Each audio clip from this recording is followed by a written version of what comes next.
परिवहन प्राधिकरणाने या ठिकाणी केंद्रीय मोटर वाहन कायद्याचा आधार घेऊन या वाहनाच्या पासिंगवर विलंब शुल्काची अट केली होती। त्या विलंब शुल्कास मान्य उच्च न्यायालयाने स्थगिती दिली असल्यामुळे 2017 साली तेव्हापासून आजपर्यंत या विलंब शुल्काची आकारणी केली नाही।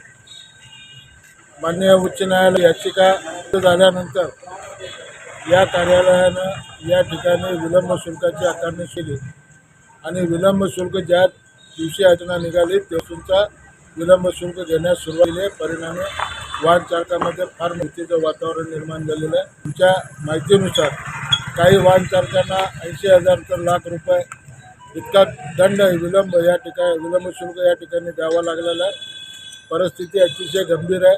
अशा परिस्थितीमध्ये माननीय परिवहन आयुक्ताच्या परिपत्रकानुसार कुठलाही विलंब शुल्क पूर्वलक्षी प्रभावाने घेण्याचं प्रयोजन नसताना हे कार्यालय या ठिकाणी पूर्वलक्षी प्रभावाने दंडाची वसुली करत आहे। हे अतिशय बेकायदेशीर और निषेध आहे। याचा मी तमाम रिक्षा संघटनेच्या वतीनं या ठिकाणी निषेध करतो आणि आज आम्ही या ठिकाणी मागणी केलेली आहे शासनाकडे व प्रशासनाकडे की या विलंब शुल्काबाबत तातडीनं निर्णय घेण्यात यावा।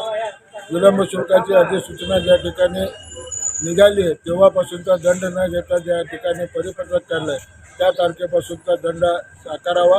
तो मागील दंड जे वाहनांना केलेला आहे तो दंड परत द्यावा अशी मागणी या निमित्तानं आम्ही मान्य प्रशासनाकडे केलेली आहे।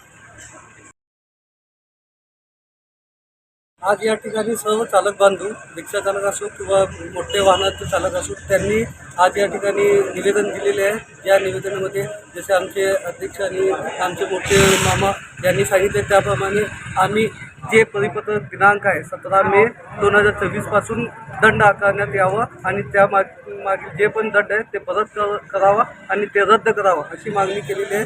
जरी असं होत नसेल तर पूर्ण महाराष्ट्रात आम्ही एका मोठं आंदोलन छेडू आणि त्या आंदोलनामागे याचं सर्व जबाबदारी हे शासनाची असेल आणि सर्व चालक बांधव एकत्र येऊन या कायद्याला विरोध करतील अशी आमची अपेक्षा आहे।